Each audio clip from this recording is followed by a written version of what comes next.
le fils d'un bûcheron et d'une simple femme qui confectionnait des balais en bois de genêt. Nous ne connaissons pas exactement sa date de naissance, sinon qu'il a vu le jour dans les toutes premières décennies du XIIe siècle. Cependant, nous savons que la première fois qu'il entra dans Paris, il dut mendier son pain. Il devient pourtant un prince de l'Église, clerc, chanoine, érudit, théologien, proche du roi de France Louis VII, le voilà évêque de Paris en 1160. 3 années plus tard, Maurice de Sully, car tel est son nom, demande au pape Alexandre III de poser la toute première pierre de la cathédrale Notre-Dame de Paris. Il existait une cathédrale à Paris, depuis la nuit des temps, très exactement depuis le IVe siècle qui voit la conversion de l'empereur Constantin au christianisme. Mais en 1163, il s'agissait d'emprunter de nouveaux chemins, ceux des cathédrales de Saint-Denis et de Senlis, ceux de Laon et de Sens ou encore de Noyon.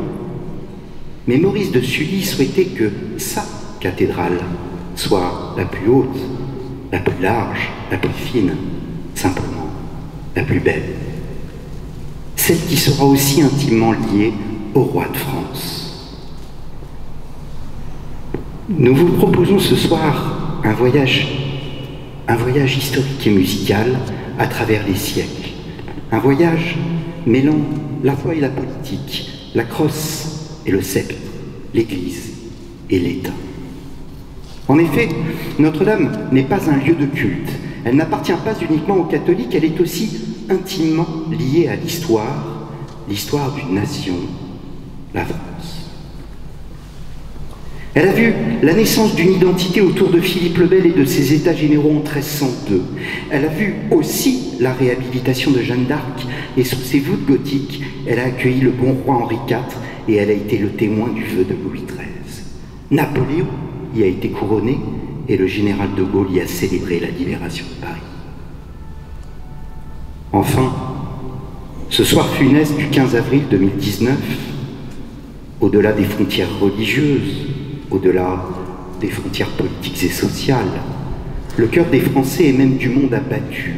Il a battu au même rythme devant ces flammes qui peu à peu consumaient le travail des hommes et des siècles. Notre-Dame n'est pas seulement le cœur battant de notre pays, elle est aussi son âme, l'âme. Qu'est-ce donc, sinon le principe de vie qui anime le corps? Un cœur, un corps et une âme, telle est Notre-Dame de Paris.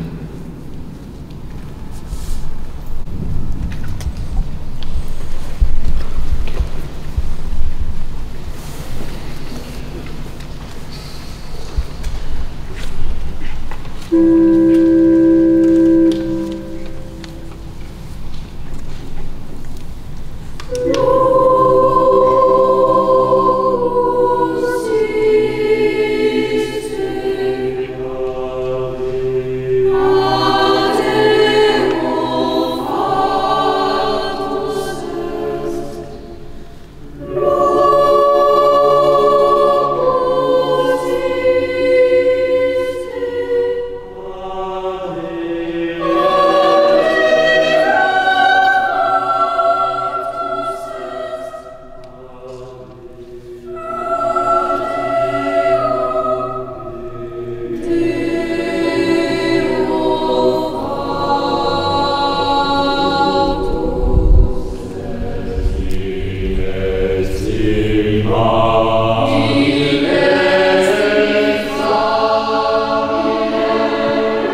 Mais qu'est-ce donc une cathédrale?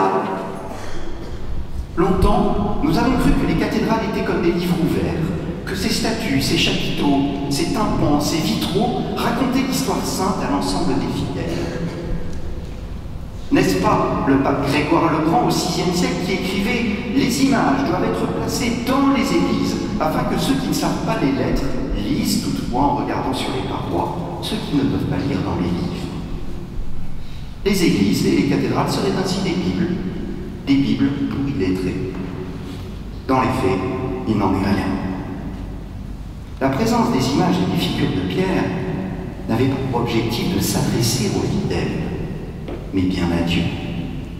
Les cathédrales sont ainsi comme une préfiguration du ciel. Ceci dès les fondations.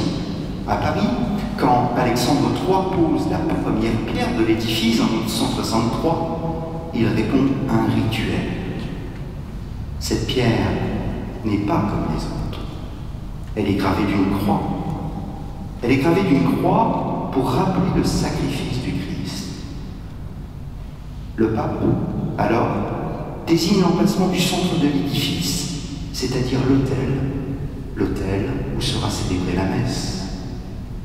La pierre est posée, la pierre angulaire, celle qui est au centre, elle représente Jésus lui-même.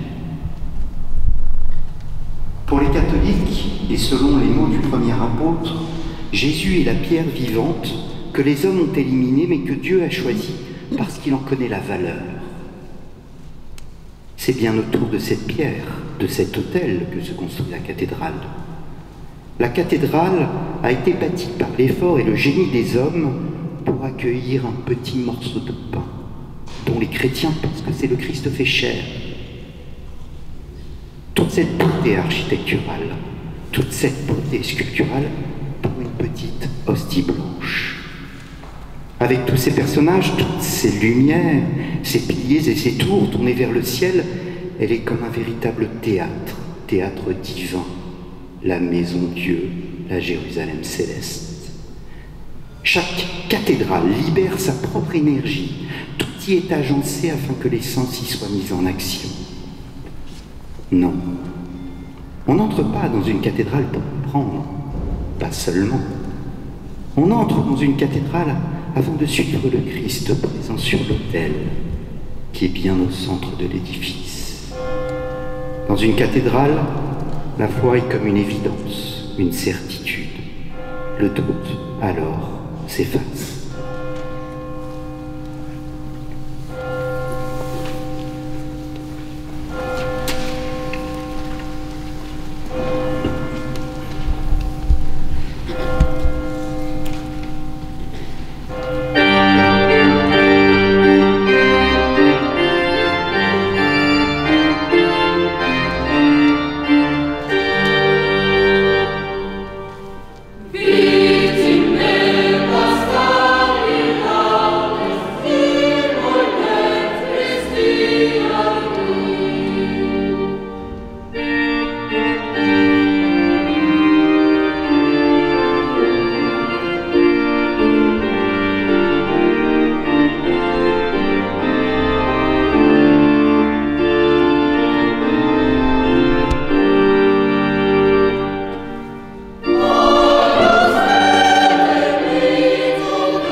Is my